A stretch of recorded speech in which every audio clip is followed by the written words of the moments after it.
यह कहानी रामपुर नाम के एक छोटे से गांव की है, जहां सुमित नाम का एक गरीब किसान रहता था। सुमित के परिवार में उसकी पत्नी आयुषी और एक बेटा देव था, जिनके साथ वह खुशी खुशी रहता था। सुमित के पास गांव में अपनी एक जमीन थी, जहां वह खेती करके अपने घर का पालन पोषण करता था। लेकिन अब उसकी ज़मीन पहले की तरह उपजाऊ नहीं रही थी।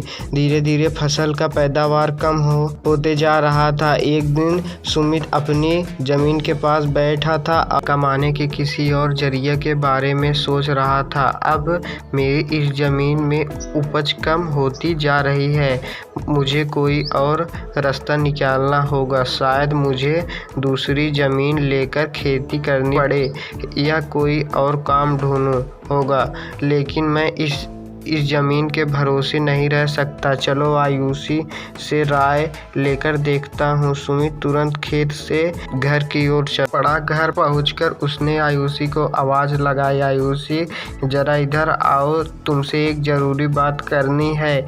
क्या हुआ? आप इतने परेशान क्यों लग रहे हैं? आयुषी, तुम जानती हो कि हमारी ज़मीन अब पहले जैसे उपज नहीं रही है। अगर मैं इसमें ज़्यादा खाद डालूंगा तो इसकी मिट्टी और ख़राब हो सकती है। इसलिए मैं सोच रहा हूँ कि कुछ समय के लिए इस पर खेती करना बंद कर दूँ और किसी दूसरे ज़मीन पर काम करूं। हाँ, यह सही रहेगा। इससे हमारी ज़मीन भी ठीक रहेगी और फसल भी अच्छा होगा। तब मैं क्या करूं? हमारे पास दूसरी कोई ज़मीन नहीं है और घर का खर्चा कैसे चलेगा? आप एक बार गांव के जमींदार रामू काका से मिल लीजिए। वह बहुत अच्छे और नेक दिल इंसान हैं। शायद वह आपकी मदद कर दे। तुम ठीक कह रही हो काका, ज़रूर मेरी मदद करेंगे। ठीक है, मैं कल सुबह उनसे मिलने जाऊंगा। अगली सुबह होते ही सुमित, अगर आपको यहाँ तक वीडियो अच्छा लगा हो तो गाइस इसको लाइक, सब्सक्राइब और बेल आइकन को ऑन कर दीजिए। अगली सुबह रामू काका के घर पहुँचा। काका, आप घर पर हैं? अरे आओ रामू बेटा, बोलो क्या काम था? काका, मेरी ज़मीन अब उतनी उपजाऊ नहीं रही। मेरे पास और कोई ज़मीन भी नहीं है। मैं समझ नहीं पा रहा हूँ कि क्या करूँ। बेटा तुम चिंता मत करो, मेरे पास गांव के बाहर एक ज़मीन है, तुम वहाँ खेती करो। इसी बहाने मेरे ज़मीन की देखभाल भी हो जाएगी। लेकिन काका, इससे तो आपका नुकसान होगा। अरे बेटा, इसमें मेरा ही फ़ायदा है। मेरी उम्र भी हो गई है और मेरा बेटा शहर में रहता है। तुम्हारे काम से मेरी भी मदद होगी। अगर आप कहते हैं तो मैं कल से ही वहाँ काम करना शुरू कर दूंगा। धन्यवाद काका। सुमित खुश होकर घर लौटा और सारी बात आयुषी को बता दी। यह तो बहुत अच्छा हुआ, यानी अब तुम्हारी सारी चिंता खत्म हो गई। अब मैं पूरी मेहनत करूंगा और कोशिश करूंगा कि भविष्य के लिए कोई और ज़मीन भी खरीद सकूं। अगली सुबह सुमित के बाहर वाले खेत पर पहुंचा और काम में लग गया। वह कुदाल उठाकर खेत की जुताई करने लगा, लेकिन तभी एक जहरीला सांप आकर उसे काट लेता है। कुछ ही समय में सुमित चक्कर खाकर गिर जाता है और बेहोश हो जाता है। उधर घर पर आयुषी सुमित का इंतजार कर रही थी।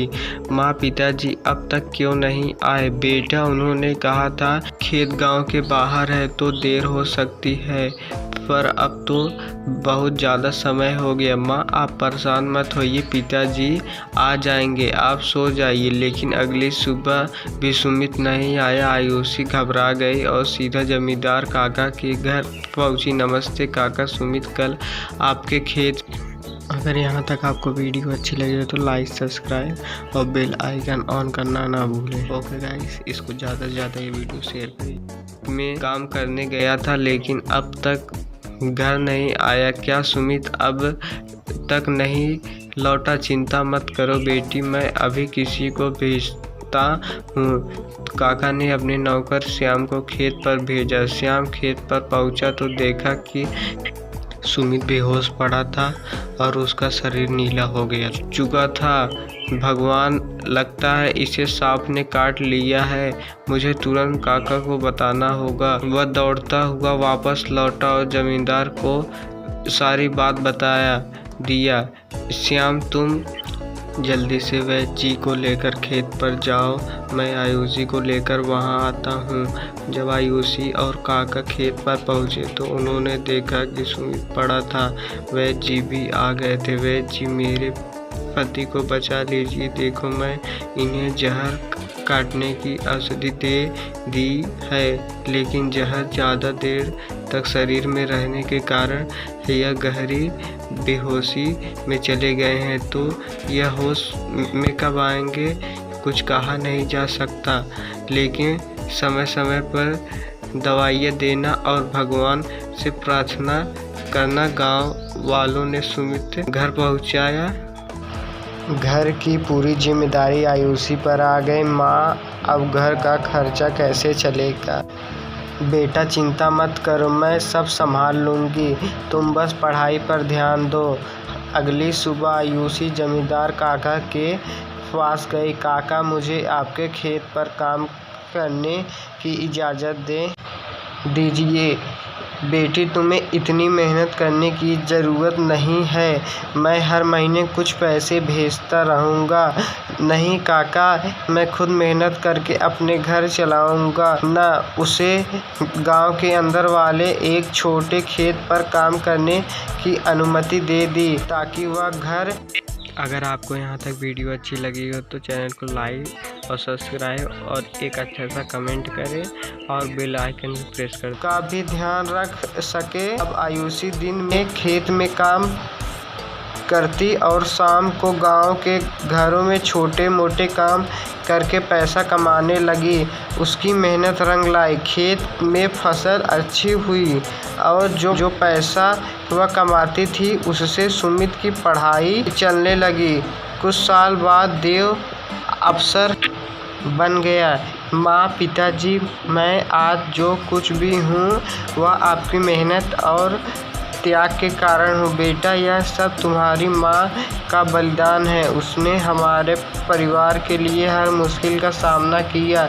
गांव के लोग आज भी आयुषी की कहानी दूसरों को प्रेरित करती है। यह कहानी हम सिखाती हैं कि एक माँ का। अगर आपको यह वीडियो अच्छी लगी हो तो लाइक, सब्सक्राइब और अपने 10 दोस्तों को भेजें। और इस कहानी के जो भी आपको कुछ भी पता चला हो तो आप लाइक, सब्सक्राइब और कमेंट